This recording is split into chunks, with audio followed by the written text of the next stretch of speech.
Hey, everybody. Yes, welcome back to the Paid Search Podcast. My name is Jason Rothman. As always, I'm joined by the great Chris Schaefer. Chris, how is it going today? I am Jason. I'm full of questions and I'm wanting to soak up knowledge about Good, Google good. Ads. That's Great, what I'm here for. great. Every Tuesday now. Every Tuesday we changed up. Every Tuesday, I'm just a sponge and I'm ready. I don't know what sponges do. They I've never soak. touched one. They Oh, the soak. soak. They Okay, soak it up. Yeah, soak it up. I'm ready to soak it up like a good. sponge. You do a lot of dishes. Do you are you the dishwasher in your house Often, yeah. Often, yeah. often? You do a lot Yeah. of cooking too. Often, yeah. Yep. Cooked I sloppy don't do joes last night. I don't do any of that. Well, Eggs, I can cook eggs. do you remember a Cereal. couple weeks ago we talked about you were the only one at home, so you were going to do your own dinner that night? And you Yes. want to tell me what you didn't know what you were going to eat? What did you end up eating? Um, I think I went and ate barbecue. Oh, you got some takeout or something? Yeah. Okay, No, interesting. I went and ate it there. Oh, nice. Sit at the Yeah. bar or at a table? What'd you do? I usually just sit at the table by myself. I just own it. You know, I'm not. I'm Did not you the ki- bring I a like. book? I just stare at people. Did you look at your phone or something? Or No, I don't usually like to do that either. Just and you just ordered water, no. or I did usually you? order What do you tea. have? Tea. Okay. Tea. Yeah. You interact with the waiter or waitress at all? It was one of those go to the front Oh, kind of things and get your food and they bring it to you. So no, nice. no. No Yeah, phone, no reading. You just sat and ate. yeah. Did you Well, I'm gonna think? focus on my food. You Hmm, know, it's good. really take it in. Wow. Okay. Yeah.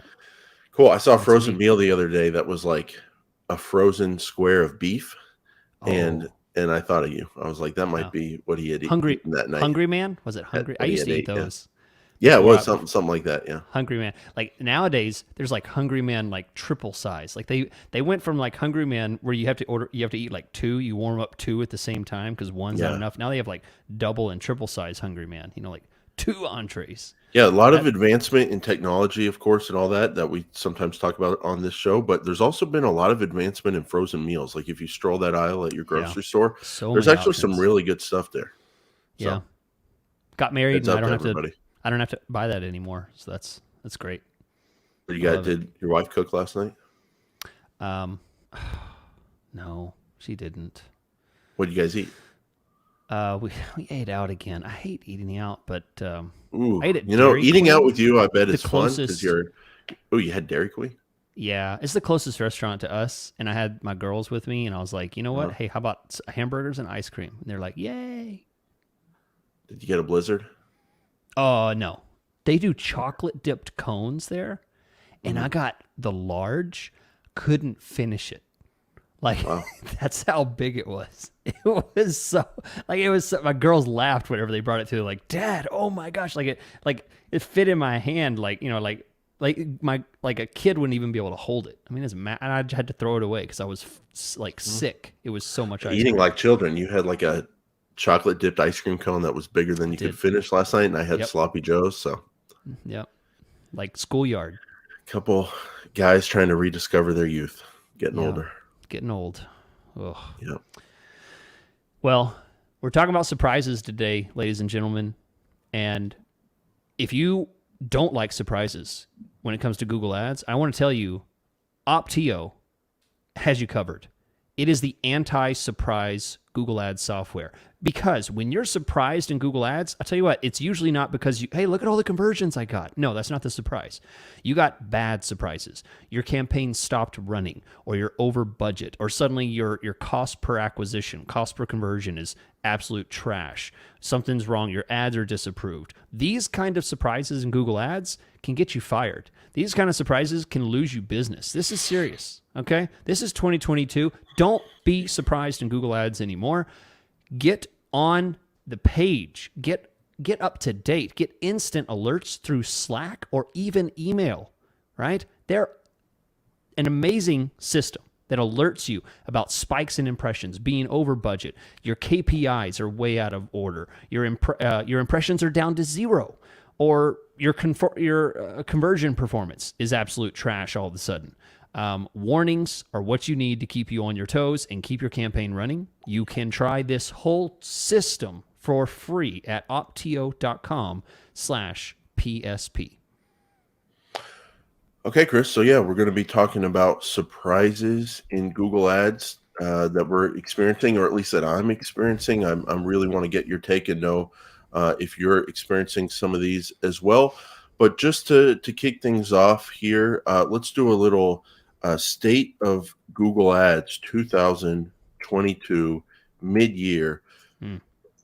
When I say that, what comes to mind? Is there anything that's different for you this year than like a year ago? Any momentum you're seeing, or kind of business as usual? I mean, how are you feeling about the platform? I can't really say there's anything that's standing out to me. I feel like summer has been kind of rough for me as far Personally, for Google Ads? not for. I mean, for Google Ads. Okay. Google Ads. Seems like it's been kind of a rough summer. Seems like a lot of the metrics are down. That might be due to economy, stuff like that. In the U.S. and around the world, and it also just might be lots of travel. Maybe that's it. I'm not sure, but that's just a feeling I have. What about you? Right. Well, I mean, as far as like the economy, it definitely is like a very weird economy. So like I've had some real estate clients that are no longer real estate clients of mine because their business and their location has just been brutalized with interest rates. But at the same time, like you're saying, a lot of travel is going on, and I think it's very industry specific right now in terms of overall business. It's very weird. Some things are doing good, some things are not. But as far as the platform goes, Google reported earnings the other day. Revenues were up 13% year over year, 16% if you take out the currency translations. And this is a big company, obviously, so that's a lot of growth. Some other advertising platforms, which will go unnamed, did not do as good. And pretty much almost every single one of them. And that's because if we're in a recession or at the beginning of a recession, that's where advertising gets hit. But that didn't happen to Google because my point here is their marketing works. And my main point here, and we'll see this with some of our examples, it seems like two things are going on. One, I think the automating is getting better and more powerful and more accurate. I'm seeing that sometimes. And the other thing is the cohesiveness of the Google platform or the Alphabet platform, YouTube, Partner Network, Google Search, Display. It all seems to be coming together more in a more powerful way than it did in the past.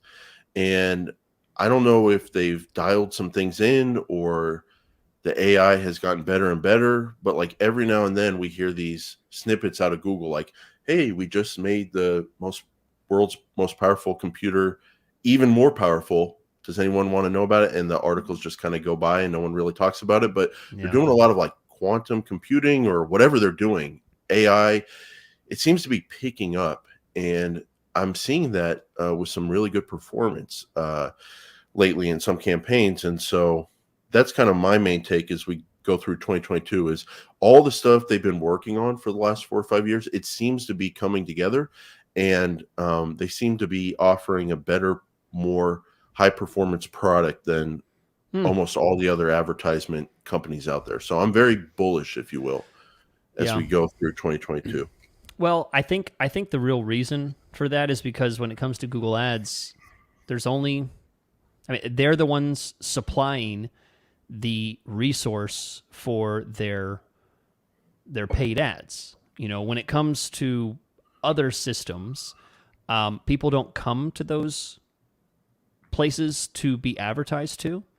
But when they come to Google Ads or they come to Google, they're essentially looking for solutions, and that's not necessarily the case when it comes to other platforms. They're not coming to find solutions in such a direct way, and I think that's a special situation that really defines. And I think you're right. The cohesion between a lot of the things that they've been trying to do over the past 5 years now. It seems like it's starting to come together more so. Yeah, and I'll just give you one example. A car wash just opened up near me, kind of a car wash that's doing a new kind of business model, whatever. It's cool, that kind of stuff. Mm-hmm. And recently I went off of YouTube Premium, the $20 a month thing or whatever it is, You and now I'm turned seeing it ads. off? Recession, Chris. I don't want to Oh, be wow. eating chocolate dipped ice cream cones for dinner. I want to eat some real meat and inflation, Chris. So you got to Right. choose where you're spending your money these days. And I was like, Okay. I can live with some ads, and it'll probably Okay. help me in my business because I'll see what's going on the ad side of YouTube thing. Ugh, That I guess. Okay. again, and so I've been seeing the ads, and I started seeing these car wash ads on YouTube, and I was like, why would a car wash do advertising in general? Like, do you really have that much money flowing around? And then it kind of hit me, oh no, this is that new car wash down the street. Mm-hmm. And then now I'm telling my wife about the car wash because she's into washing her car. And I'm seeing people on Facebook groups talk about it, like, hey guys, this car wash is awesome near me. And now I'm seeing like, oh, okay, it's all coming together now. The whole everywhere you are, the moments thing, and seeing it work. So yeah, very bullish on the platform. But let's get into our first topic here, Chris. We're going to be talking about surprising things we're seeing with Google Ads. And one thing that recently caught my eye here, Chris, is broad keywords with 10 out of 10 quality scores. So Yeah. I'm talking like a very large campaign that I've just started managing. Very long time advertiser, which we'll talk about soon, because I think that influences things. But I'm seeing like very high volume, some of their highest volume keywords. I'm seeing broad keywords. And Chris, not only am I seeing like a few 10 out of 10s, but I'm seeing like a lot of 7 and 8 out of 10s. And I know you will at least join me in this discussion in admitting like that does not always happen as much as some people like to claim it. But let me just stop here. High volume, pure broad keywords. The search terms don't even match like the ads or the landing page that well. The landing page isn't even that good. The website's not that good, but freaking 10 out of 10s and 7 and 8 out of 10s on broad keywords, high volume. That's very powerful when you get that. And it surprised me because I'm like, these are broad keywords. Stuff doesn't even line up with the ad copy, the search terms, the website and all that, but we are getting conversions, 10 out of 10s and a lot of 7 and 8s. Pure broad. What do you think about that? Does that strike you as surprising? Have you seen that scenario? It doesn't strike me as surprising based on how aggressive Google is about pushing broad keywords, particularly with automated strategies. So it's not surprising when I hear you say it, but it's surprising whenever I see it. Like, it's one thing to hear someone say that, but then to build a campaign and then to see it and see like some random keyword have 10 out of 10. So I feel like, there's a level of surprise that comes. It's like, oh, wow, you're seeing that. Well, I guess that's not surprising. But then to actually see it practiced and to see it happen, a 10 out of 10 for some broad keyword, I have mixed feelings about it, honestly. I have mixed feelings because I wish that they'd be just as lenient with other match types. Why does it have to be broad? Why does the broad so easily cross that path to top quality score, whereas some super relevant exact match, will never get past a 5, no matter what I do. I mean, this, but like the whole mindset that I take to Google Ads is we have the most powerful advertising platform on the planet in the history of Earth. It's not a right, it's a privilege to be working with it and to get access to it. And we have to balance all constituencies. We have we have our advertiser we work for, who we represent. We have the customer. So there's 3 parties: the advertiser, the customer, search user, and Google. And everybody has their own interests, and it's got to be a win-win-win for everybody. And if you think about it from Google's perspective, obviously they like broad keywords. You show up on more stuff, there's more activity, there's more clicks. It can lower the overall cost per click, and you're feeding their system more and more data. So I didn't even have this in there, Chris, but like one of the other surprising things that I've seen as we go through 2022 is broad keywords working really well and the search terms being pretty strong from broad keywords. Now, one thing that influences all this is we don't see all the search terms that we used to see. And so who knows what all of them look like, but the ones I can see are sometimes they're really strong, especially when you don't do one or two keyword broads, Yeah. but you build them out. And also, this is a big thing that we don't talk about a lot and that no one else talks about, but we're seeing it over and over. The theme of the ad group is tight and organized, but not limited. It's very particular kind of thing you got to go for. But when all that stuff is in place, I'm seeing broad keywords work really well. That's another surprising thing. I'm seeing them being very quality. And I think that what that tells me is respect all constituencies. So respect Google. They like broad keywords. And so for me, I think broad keywords need to be a part of every single account these days to at least try. And there's different ways you can try them, their own campaign, so you can control them and all that. But I'm trying broad keywords all the time now. So that's a change I've made. So broad keywords. Yeah, go ahead. And when you do that, are you doing it with automated bidding or still with manual? Well, that's another thing we're getting into here, Chris. More and more so with some automated bidding, but is where I'm going. But I'm still doing a lot of manual when I try it off. And especially with broad, like I like the control, obviously, manual bidding. And it's nice to be able to go, oh, this keyword converts at 1%. My phrase and exact match keywords convert at 9%. This is 90% worse than my phrase and exact, but I can control it with my bid. That's just one example, but I still like doing manual. And with broad keywords, one particular reason I totally agree with you. Manual is what I prefer, certainly when I'm getting started. I like that because with broad keywords, it seems like inevitably there will be 5% or 1% of the keywords that will just blow up the budget and get a ton of clicks and a ton of volume. And I need to slow down that one keyword to give the other ones a chance. And there's no real way to do that with max clicks or anything like that. So without some weird movement of the ad groups and fuzzy things that just doesn't make sense logically.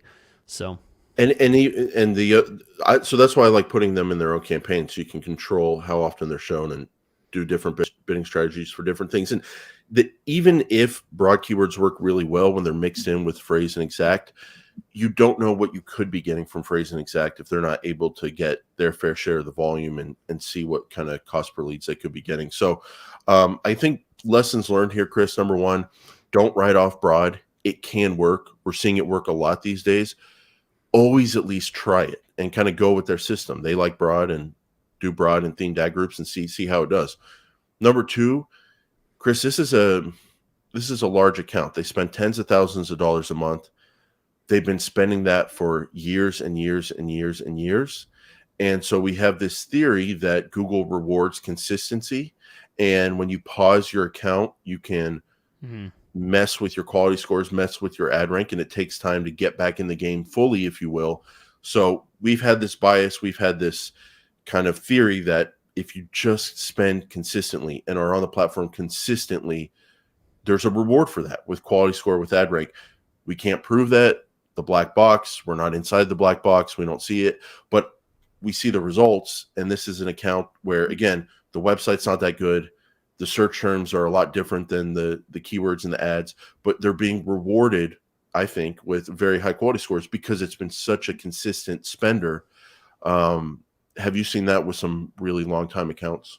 Yeah. Oh yeah, absolutely. There's no question that there is something, and it makes sense that Google would reward seniority when it comes to Google Ads. Trust, there's a certain trustworthy factor. And now, there's even a verified status, to show that not only, are you a long-term advertiser, we know who you are, we know who's behind these ads, it's verifying all of that. So, I mean, there's a lot to it. And yeah, absolutely. And the metaphor I always give is it's similar to running a restaurant. Now, Google's running a business. And if you're running a restaurant and you've got this guy just single, doesn't look at his phone, we don't even know if he has a phone, drinks tea, orders the same thing every time, never seen him with anyone else, doesn't read a book, doesn't look at his phone, just focuses on his food. And how long are you at the restaurant, Chris, when you go eat barbecue? Like minute you walk in, minute you walk out. What are we talking time-wise? 20 minutes. 20 minutes. Okay, so they like you. You're in and out. You free up the Yeah. table. Yeah. Quick. Good tipper, maybe. Maybe not. Oh yeah. Okay, Yeah, good tipper. all you know me. I'm all cash. All So I cash, baby. just flash that Just cash leave right it. on the Yeah, it ground. doesn't Yeah. matter if it ends up being 27%, 35%. If it's just an even They always bill. come to my table and they're like, they're like, oh, you don't need your card swiped. That's correct. I pay So they don't even cash. have to deal with those 3% fees or whatever.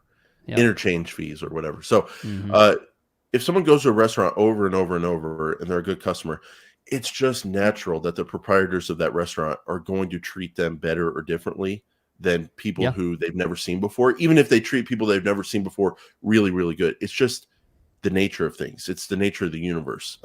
It's like you give, you get. You come into our restaurant a lot, it's just going to be better. I think there's something to that with this consistent spending, and obviously we've had that theory for years and years, and it's just rewarding sometimes to be able to see that validated, Chris. To see it, because you get to these be on the clients, good side of it. Yeah, to be on the good side. That's what I'm saying. Like you get these people that want to pause their ads because they thought Tuesday was a bad day and they want to go back. It's very difficult to deal with sometimes, Chris. And so it's nice to see the other side of things. And the final thing here is that all this stuff we're going to be talking about, broad keywords working, performance max working, max conversions working, all this automated stuff, I will qualify it with this might be very industry specific. And I guess that's another thing I'm seeing in Google Ads these days is seeing different results for different industries. And like, I know some industries I would never run broad keywords because I've tried it and it's just not what you want. And we only run exact match keywords.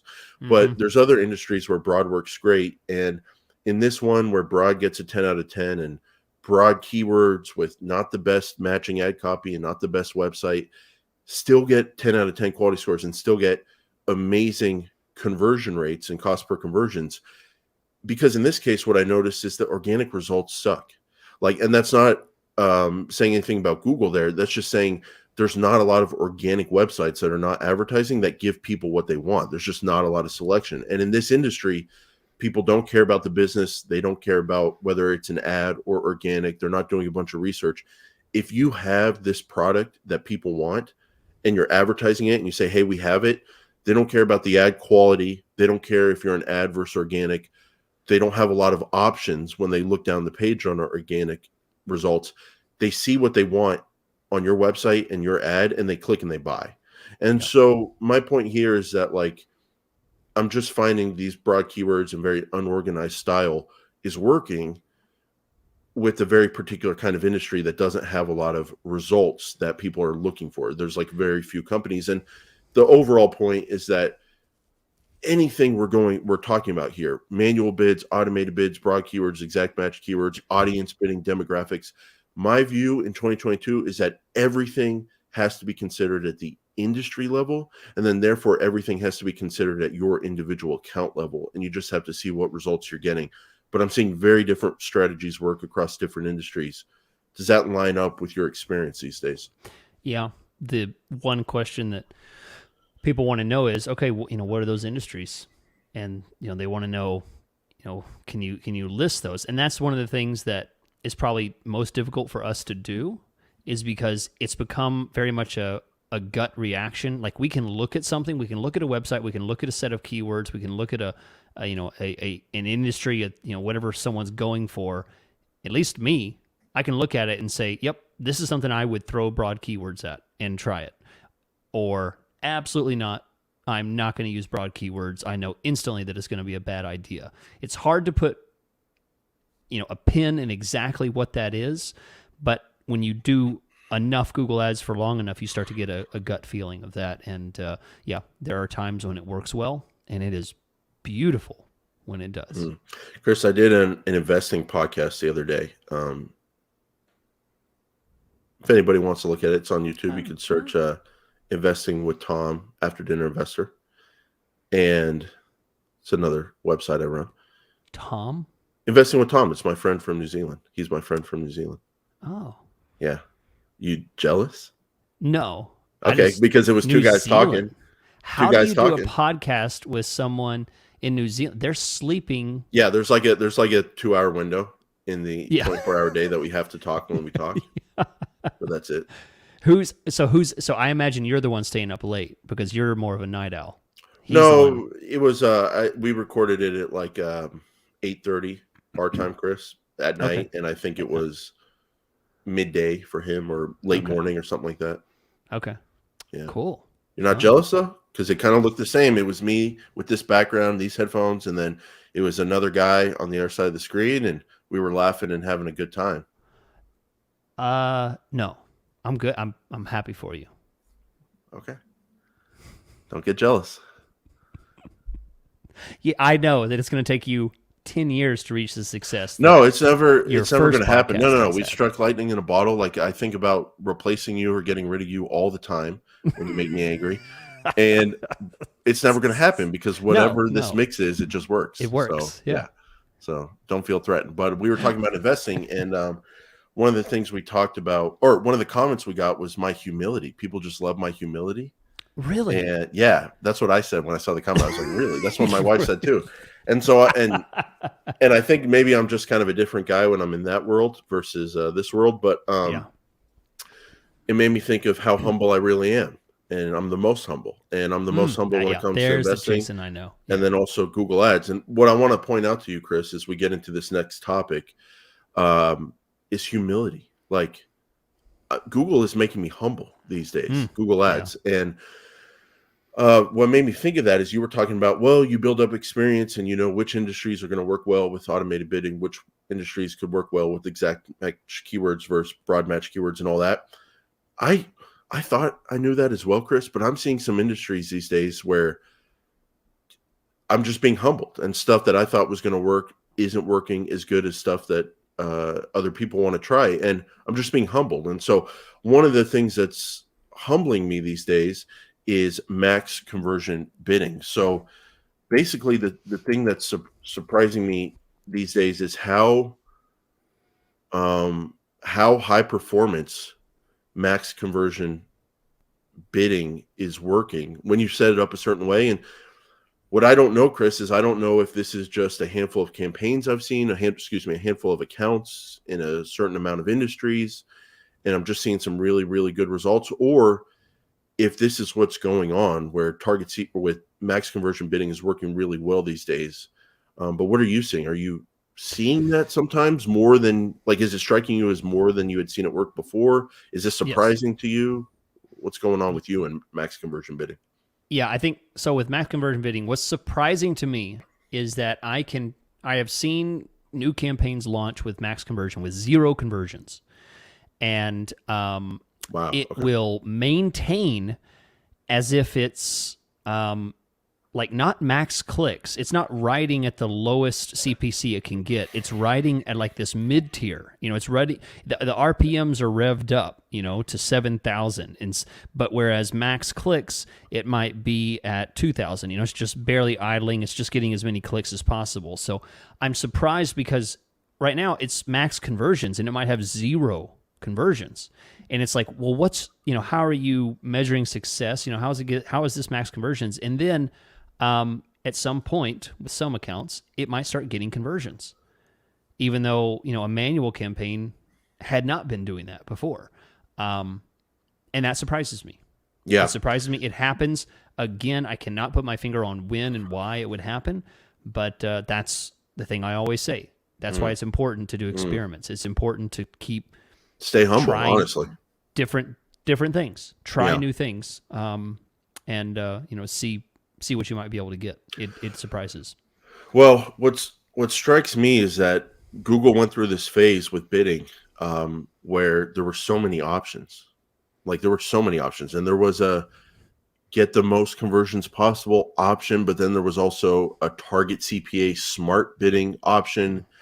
There were like multiple options, and I think recently, Chris, they consolidated, and like the smart bidding went away, like target CPA on its own, but then you could have max conversions. Now you can have maximize conversions and then layer on a target cost per conversion max that you want, or a target cost per conversion to go for.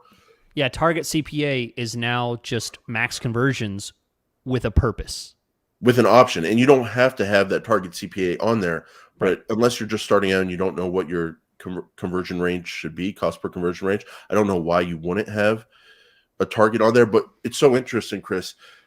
Not only did we have the consolidation of bidding strategies, but we also had this whole new way of looking at conversions and the group of conversions. Like, these are our website conversions goals, or these are our phone call conversions, and they start grouping conversions together.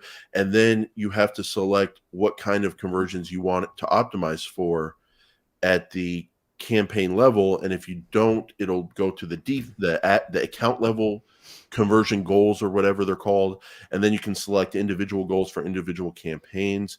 But it looks at that, and there's all these new features, and I just think, Chris, like, all that's coming together to make maximize conversions, at least what I've seen, work well. And the places that I've seen it work the best in is, or where it's been most beneficial for me, is when you've got a lot of data. That always helps, like a lot of data, a lot of conversion data, a lot of clicks, a lot of spend. But the way it's been most helpful is when you've got tons of different funnel keywords inside the same campaign, and you're trying to manage bids for all those different funnels. So you could have someone that's looking for the exact thing that this service is, and then you could have someone looking for the topic that this service is related for. So, like, not a good example, but you could have a moving company near me keyword, and then you could also have a keyword like moving, which I wouldn't really target historically with with a moving campaign. But that's my point of, like, you have the actual business deep in the funnel, and then you have the topic that the business is related to, all those kind of keywords mid and high funnel. And sometimes it's tough over many campaigns and many different parts of the funnel to manage those bids all to get the same cost per lead. And that's where I found trying maximize conversions with the target CPA to be most helpful. Yeah. Yeah. It's what I like about the max conversions, and particularly the fact that you can essentially turn on the target CPA just by giving it a goal, giving it a purpose and a target, is that for a lot of people, it is the best solution for them because it's very simple and it's upgradable. You can start with max conversions and it'll run at a pretty high budget, kind of high intensity kind of level. And then as soon as you give it a target, it'll then pull it down to where you want. It's kind of like having a bid, but with the max conversions turned on. So it's automated plus a bid. And there's no such thing as that in max clicks, for example. There's no such thing as a target. You can just put a ceiling, you can put a CPC cap, but you can't put a target in there. So I think as you and I see maximize conversions work better and better with all these new features, and they just seem to be working better than they did in the past. I think we're getting less and less interest in maximize clicks, as long as you have some conversion tracking in place, because if it's going to work with conversion tracking, why not run that? Now, the same things still apply, like back in the day, like, okay, well, what if the data changes on you and you don't have control over those bids, in the sense, like, you're going for a $40 cost per lead, and then you get that, and then a year goes by, and all of a sudden you're getting an $80 cost per lead, and you don't want an 80. What do you do? That's where manual can kind of save the day. And also getting the most possible from certain specific keywords. That's what manual can also provide. But I've just been surprised at how well I've been seeing maximize conversions work these days. Yeah. So, Chris, let's take a break here. I'm also surprised at how well you're able to dance with me during these breaks. And we'll do a little Texas two-step and during the break. And then after we're back, we'll be talking about Performance Max. And I'm going to say it once. I'm never going to say it again. PMax. Oh, there all right. it is. I'll save mine for after the break. I hate that. And then we'll be talking about remarketing and how it's still the one for me. So go ahead, Chris. Or let's go ahead and take a dance, and then we'll be back. Go. Yeah. Sorry, I'm stepping on your feet. Here we go. Surprise. Oh, did that scare you? Guys, you don't want to be surprised when it comes to Google Ads. That's what we're talking about today, is good surprises. But you know what bad surprises are? Hey, your account stopped running last Thursday and you didn't notice it. It's been a whole week. You're fired. What are you doing, George? why don't you have Optio? Optio.com/PSP to get an 8-week free trial. Avoid surprises. You never know what kind of surprise you're going to get because you open the door and they all shout happy birthday, scares you to death, you have a heart attack and die. Surprises can be bad. Optio.com/PSP. Hey, Chris. That was a good one. So let's talk about Performance Max. We're going to say it once and then we're going to retire it. Okay, I already said it. You say it. PMax. This is one of those things, like, I don't think that's in the Google language that they put out there. I don't think it's in the documentation. It's just something like in the culture. It just sprung up. That's how people came up in a lot of agencies, by the way. That's where I'm hearing it. Like PPC chat. You know, that PPC chat thing on Twitter. It's like, guys, let's call it the PMax. PMax. I don't like saying that. I just said it once. I retired it, so I'm never going to say that. Yeah. I might get passive aggressive with it, and if a client sends me an email and says, "Can we try one of those?" I might say, "I'm not familiar with it. What is that?" Might get passive aggressive and make people say Performance Max. But I'm surprised. Here's what's going on, Chris. I'm surprised how well it's working. I'm seeing it work really well. I've also seen it not work for some people, and we'll talk about why. But I want more volume from it. It's been a little bit lower volume than I want, and I've got some ideas on how to make that work. So first point, I'm buying into it. I think Google has an edge over all the other advertising platforms out there in the sense that they can combine the power of search with the reach of the internet, display ads, websites, apps, YouTube, and partner network. They can combine the power of search with the reach of the internet. And of course, that's always been the goal, but now I think it's coming to fruition. I'm buying in. I think it's working when you do your targeting correctly. And I am now treating Performance Max like I am remarketing, in the sense that it should be part of every account as a complement to a search campaign. You gave me great advice a few weeks ago, Chris. It was off the air. You're a great friend of me on the air, but you're a better friend of me off the air, a real friend, and I appreciate it. I came to you with a challenging situation. Big client.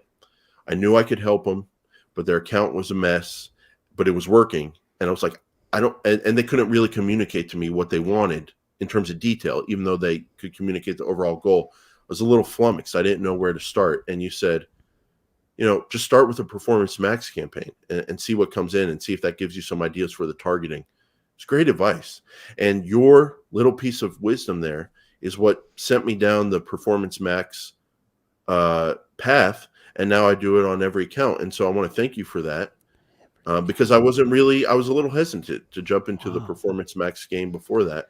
But that's where we can start. I think it's a great place to start on every campaign, or be one of your starting points. Just to start, Chris. Just like remarketing is, I think it's a great compliment, because it gets you out there. It gets some activity on your website, gets all the impressions, just like this car wash I talked about, and things start to happen if your targeting is correct. Do you buy into that? Okay, so so I'll start with the positive. I just did a session with someone. I do offer paid consulting. I do them every day. And in one of these paid consulting sessions, they had recently started, in response to an absolute flattening of their success in the month of June. In July, they started a Performance Max campaign. And that Performance Max campaign was doing great. But I immediately had questions, because I always wonder how much of that is returning traffic. How much is that? How much of that is remarketing? How much of that is brand? Why you got to get under the hood here, Chris? Why you got to get nitty and gritty? Let me just say it's working and move on and smile. Like, why you got to dig into the details? I got to dig. I got to look. I want to know why. And the good news is this.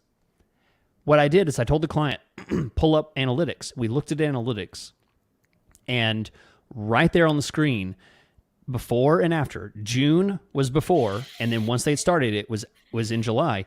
In July, their returning traffic percentage had not changed much at all. It was just a couple percentage points, 1 or 2% up. That was it. So effectively, I was able to feel safe enough that their Performance Max was working and it wasn't relying at least entirely on the success of it based on returning traffic conversions. It was working great. So I absolutely have, I've seen a lot of good things. The one thing I'm going to push back on, and this is nothing new, because back months and months ago when I first talked about Performance Max, I still stick to that. I think that Performance Max is a good supplement or addition to a main campaign. That's the only ways that I use them. But that's because I work in a very specific kind of industry. I have seen them work well with, big, huge e-commerce, stuff like that. I don't do a whole lot of that. I work with a lot of service companies, B2B, lead generation, B2C, stuff like that. And I don't really like that too much when it comes to that. I need to be a little more, I'm a little more particular. What I don't like is a leading Performance Max campaign. I don't like a leading, I like it as a trailing campaign. In other words, like remarketing. It's only 25% of my budget is going to Performance Max. 75% is going to everything else that I'm doing, and I'm able to manage and control. Yeah. I'm the same way. And one thing I just want to say about Performance Max is like staying humble. I'm seeing things in there that I didn't see a week ago, like different options. And I don't know if I just missed them or they're adding stuff, but like it's a very new thing. And I think more and more options are being added. One of the cool options, Chris, under the settings of a Performance Max, they have customer acquisition, and it says optimize campaign for acquiring new customers. And it says by default, your campaign bids equally for new and existing customers, but you can, if you want, you can optimize it for new customers. So there's a lot of different things you can do in there. And basically, am I saying this correct, Chris, that basically Performance Max, you put in a bunch of assets, videos, images, add text copy, your website you want to take people to, and then you set up some targeting, like who you would want to be in front of. And then Google says, okay, good. We're going to show your assets to these people everywhere. YouTube, partner network, search, and all that. Gmail. Yeah. Cross network. And I just like that. So one thing that bothers me about just search, Chris, is like, I would always think like, am I missing out that great traffic on Gmail? I see these other advertisers doing it, or, a lot of people are on YouTube. Should we be there? And I like that this kind of lets you stick your toe in the water on everything, but with some very easy, but also you can put in some strict targeting. So I'm really liking it. One thing I've noticed though, is that maybe I'm just not giving it enough budget, but the volume has been lower. And this also plays into the thought of how important the targeting is. So with Performance Max, the main point I want to get across here, Chris, is that the targeting is extremely important, because you're telling Google, show me everywhere. And there's a lot of everywhere. There's a lot of opportunity to show. And if you don't put that targeting in a strict way, or a way that makes sense for your business, you could not get the best traffic because there's so much options for them to show you. So the targeting is super important. And that leads me to this. If I want more volume from Performance Max and I want to try out different things, I've never thought about this before we sat down and recorded today, but I think running multiple Performance Max campaigns inside of an account, if that's allowed, which I think it is, and trying different targeting on different Performance Max campaigns, I think that's a cool strategy. And you can go, on this one, I want to get in front of people that have been on these kind of websites and we're searching for these kind of things. Or on this Performance Max, I only want to get in front of people who were searching for these kind of things, and see how that performs, and see how it performs with different ad copy. I think trying out different targeting, that will allow you to grow your Performance Max budget and your Performance Max volume if your first set of targeting was really narrow, because you're wanting to kind of protect yourself. So I think trying out different targeting across different Performance Max campaigns might be an interesting strategy. Yeah, I agree with you.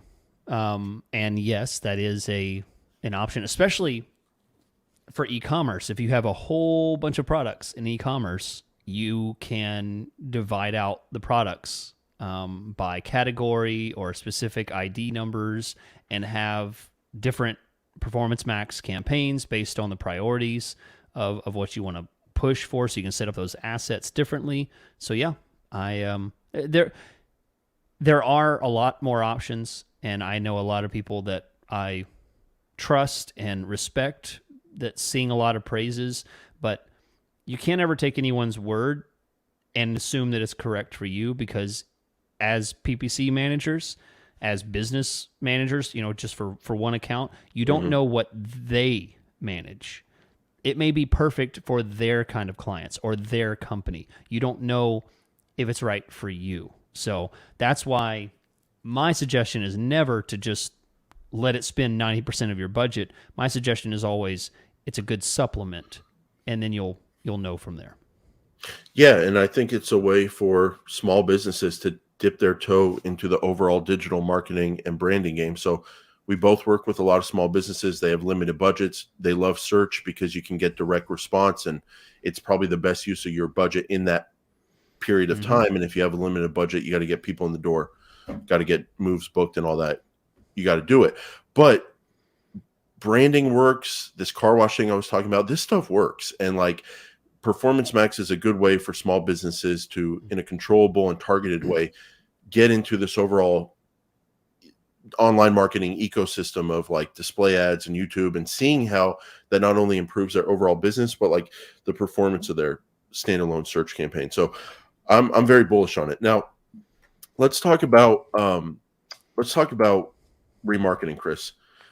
What surprised me about remarketing here as we record this is that I am surprised remarketing still works.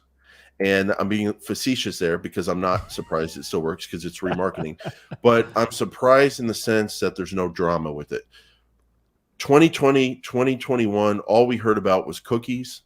Don't hear about cookies so much anymore. But all we heard about was cookies, and Google's taking away cookies. This company's taking away cookies. Cookies are the past. Privacy, blah, blah, blah. And a lot of people were like, well, how are you going to do remarketing without cookies? And then I got on here and I said, who cares? There's still going to be remarketing. I don't care how it's done. That's not my business. They'll figure it out. And it seems to be like they figured it out, because I don't hear about cookies anymore. I don't know if they're still there. I don't know if they went away. I could not care less. It's not my business. I'm so glad you said that right. Could not care less. All I know is I run remarketing campaigns. I make sure it's real remarketing and just pure remarketing. And guess what? We get impressions and clicks, and we grow our awareness. The search traffic gets better because people see us out there more on display.